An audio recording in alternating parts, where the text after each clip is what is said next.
नमस्कार दोस्तों, स्वागत है आपका हमारे चैनल पर। दोस्तों, आज मैं आपको कुछ ऐसे संकेतों के बारे में बताने जा रही हूँ जो यदि आपके घर में दिखे तो आप समझ जाएं कि आपके घर में माता रानी आ चुकी हैं। यह 7 संकेत आप भी अपने घर में अवश्य देखें। यह देवी माता को प्रसन्न करने का बहुत ही अच्छा समय माना जाता है। इस समय की गई आराधना और पूजा पाठ का फल बहुत ही जल्दी प्राप्त होता है। इस समय यदि कोई भी सच्ची भक्ति भावना से भगवान की पूजा करता है तो उसे माता रानी फल अवश्य देती हैं। इस समय यदि हम कोई गलत कार्य करते हैं तो माता रानी चैतन्य होने के कारण उसका तुरंत हमें फल देती हैं। नवरात्रि के 9 दिन हमें पूर्ण रूप से सात्विक विचार के साथ रहना चाहिए। किसी के साथ छल कपट ईर्ष्या आदि नहीं करनी चाहिए। माता रानी जिस घर में प्रवेश करती हैं उस घर को स्वर्ग के समान पवित्र और स्वच्छ कर देती हैं। वहाँ रहने वाले सभी व्यक्तियों की बुद्धि भक्तिमय हो जाती है और घर एकदम स्वर्ग समान बन जाता है। तो आप भी यह कुछ संकेत अपने घर में अवश्य चेक करें। यदि एक भी संकेत आपको मिल जाए तो समझ लेना कि आपके घर में माता रानी आ चुकी हैं। तो चलिए जानते हैं कुछ संकेतों के बारे में। दोस्तों, संकेत बताने से पहले चैनल को सब्सक्राइब करें, वीडियो को लाइक करें, कमेंट बॉक्स में लिखें जय माता दी। दोस्तों, यदि आज की वीडियो आपने स्किप करके मिस कर दी तो आपको इसका परिणाम ज़रूर मिलेगा, क्योंकि दोस्तों माता रानी हमारे घर में आ जाती हैं और हम उन्हें पहचान नहीं पाते। यही सबसे बड़ी हमारी गलती होती है। इसलिए दोस्तों वीडियो को पूरा देखें बिना स्किप करे। माता रानी के 9 स्वरूप की पूजा करने से हमें अलग अलग फलों की प्राप्ति होती है। दोस्तों, हमें यह तो पता होता है कि माता रानी की पूजा करने से हमें फल अवश्य प्राप्त होता है, परंतु दोस्तों हमें ये नहीं पता होता कि कौन से स्वरूप की पूजा करने से कौन सा फल प्राप्त होता है। यह सारी जानकारी मैं आपको विस्तार से बताऊंगी। दोस्तों, नवरात्रि के प्रथम दिन हम माता शैलपुत्री की पूजा करते हैं। माता रानी का प्रथम रूप माँ शैलपुत्री का ही है।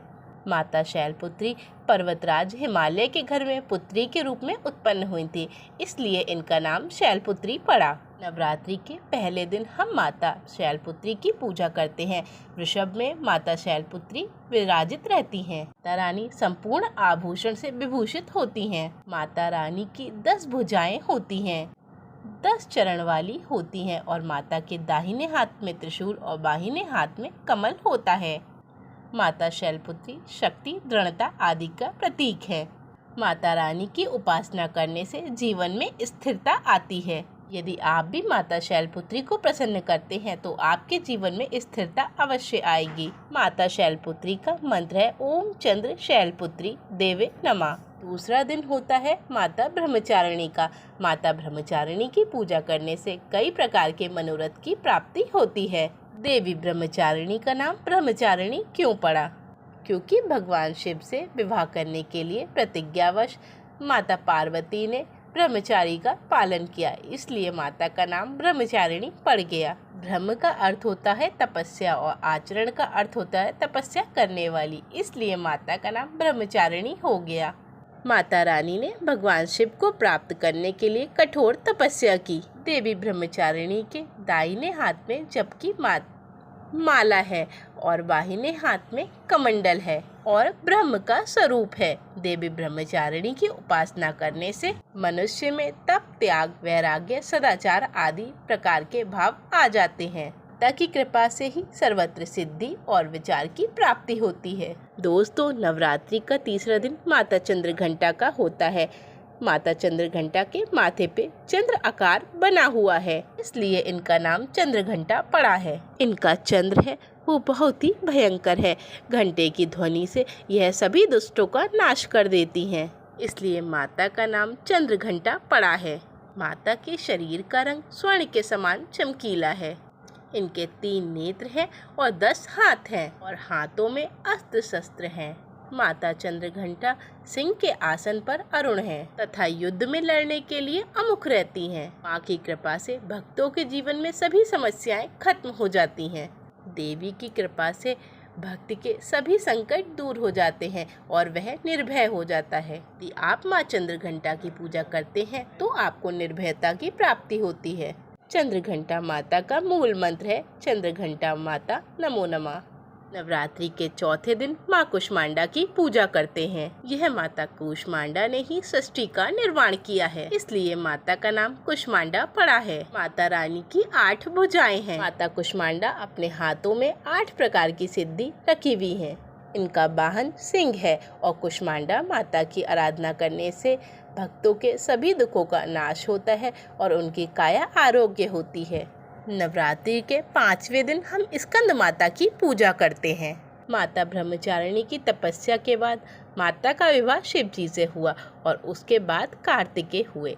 कार्तिकेय को माता हमेशा अपनी गोदी में लिए रहती हैं, इसलिए उनका नाम स्कंद माता पड़ा, क्योंकि कार्तिकेय का नाम स्कंद है। और स्कंद माता की उपासना करने से समस्त इच्छाओं की पूर्ति होती है और महिलाओं को संतान प्राप्ति होती है। परम शांति और परम सुख का अनुभव होता है। इनकी पूजा आराधना करने से सभी प्रकार की वस्तुओं की प्राप्ति होती है। ऐश्वर्य, धन, यश, वैभव सबकी प्राप्ति होती है। दोस्तों, नवरात्रि के 6ठे दिन माता कात्यायनी की पूजा करते हैं। माँ दुर्गा के 6ठे रूप को कात्यायनी माता कहते हैं। माता आर्ष कात्यायन की तपस्या के पश्चात माता कात्यायनी उनके घर उत्पन्न हुई थी। माता की भक्ति भक्तों को अर्थ, धर्म, काम, मोह, त्याग आदि प्राप्त कराती है। साधक को अलौकिक तेज प्राप्त होता है। दोस्तों, नवरात्रि का 7वां दिन माता कालरात्रि का होता है। इस दिन हम माता कालरात्रि का पूजन करते हैं। विश्व के सभी प्राणियों की पीड़ा हरने वाली माता कालरात्रि है। कालरात्रि मतलब भयरात्रि, है को दूर करने वाली, काम, क्रोध, शत्रु का नाश करने वाली है। इनकी पूजा करने से सभी पापों से मुक्ति मिलती है और शत्रु का नाश होता है। माता अपने भक्तों को सभी प्रकार के कष्टों और भय से मुक्त कराती है। दोस्तों, नवरात्रि में 8वां दिन होता है माता महागौरी का। गौरी माँ दुर्गा का अष्टमी स्वरूप है। हिमालय में तपस्या करते समय माता गौरी का शरीर धूल मिट्टी से लिपटकर मलिन हो गया था। इसे शिव ने गंगा जल से धोया था और मलिन शरीर को गौरव प्रदान किया, इसलिए माता का नाम गौरी पड़ा है। माता महागौरी सभी देवियों की तुलना में सबसे जल्दी प्रसन्न होती हैं। यदि आप माता रानी को प्रसन्न करना चाहते हैं तो देवी दुर्गा के सभी स्वरूप में आप माता गौरी की पूजा करना शुरू कर दें। इनकी पूजा करने से ये तत्काल प्रसन्न होती हैं। देवी का जो स्वरूप है वो है माँ सिद्धिदात्री माँ। ये दुर्गा जी का स्वरूप है। माता सिद्धिदात्री सभी प्रकार की सिद्धि को प्रदान करती हैं। मतलब मोक्ष को देने वाली हैं। तो माता गौरी के पूजा करने से सभी प्रकार की सिद्धि की प्राप्ति होती है। ये प्रकार की कामना की पूर्ति होती है। भक्तों के मन से भय निकल जाता है और भक्त निर्भय हो जाते हैं। भक्तों के शत्रुओं का नाश हो जाता है। इसलिए नवरात्रि के 9वें दिन हम कोई भी असंभव कार्य को संभव कर सकते हैं। नवरात्रि का 9वां दिन सिद्धि प्राप्त करने वाले साधकों के लिए होता है। इस दिन आप किसी भी मंत्र को सिद्ध कर सकते हैं। माता रानी कभी किसी में भेदभाव नहीं करती हैं, सभी को यह सिद्धि प्रदान करती हैं। यदि आप कोई सिद्धि प्राप्त करना चाहते हैं तो आप माँ सिद्धिदात्री की आराधना करना शुरू कर दें।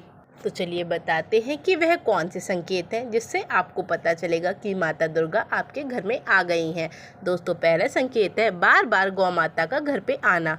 जिस घर में माँ दुर्गा रहती है उस घर में गौ माता उनकी सेवा के लिए बार बार आती हैं। यह घर के इर्द गिर्द घूमती रहती हैं और ये वहाँ से 9 दिन तक नहीं जाती हैं। यदि वह 9 दिन तक ना जाएं तो समझ जाना कि माता रानी आपके घर में आ चुकी हैं। दूसरा संकेत है मधुमक्खी का आना। यदि आपके घर में नवरात्र के समय में कोई मधुमक्खी आ जाती है तो आप समझ जाइए कि आपके घर में माँ दुर्गा आ चुकी हैं, क्योंकि मधुमक्खी माँ दुर्गा का ही स्वरूप कही गई है और यह अपने पूर्ण स्वरूप के दर्शन के लिए, मतलब कि माँ दुर्गा के दर्शन के लिए आपके घर में भ्रमण करती रहती है। तीसरा संकेत है जोत का तेल गति में जलना। यदि आपने अपने घर में माता रानी को प्रसन्न करने के लिए ज्योति जलाकर रखी है और उसका तेल बहुत गति में जल जाए तो समझ जाइएगा कि माता रानी आपके घर में आ चुकी हैं। चौथा संकेत है नवरात्रि के समय में दीपक की बाती में फूल का बनना। यह अखंड ज्योत का प्रतीक होता है कि माता ज्वाला आपके घर में आ चुकी है। बार बार यदि आपके घर में काली चींटी निकलने लगे और आपके घर में समूहबद्ध होकर काली चींटी निकलने लगे तो समझ जाना कि आपके घर में माता रानी आ चुकी हैं और आपकी सभी समस्याओं को खत्म करके जाएंगी। ये माता लक्ष्मी के आने का प्रतीक कहलाता है।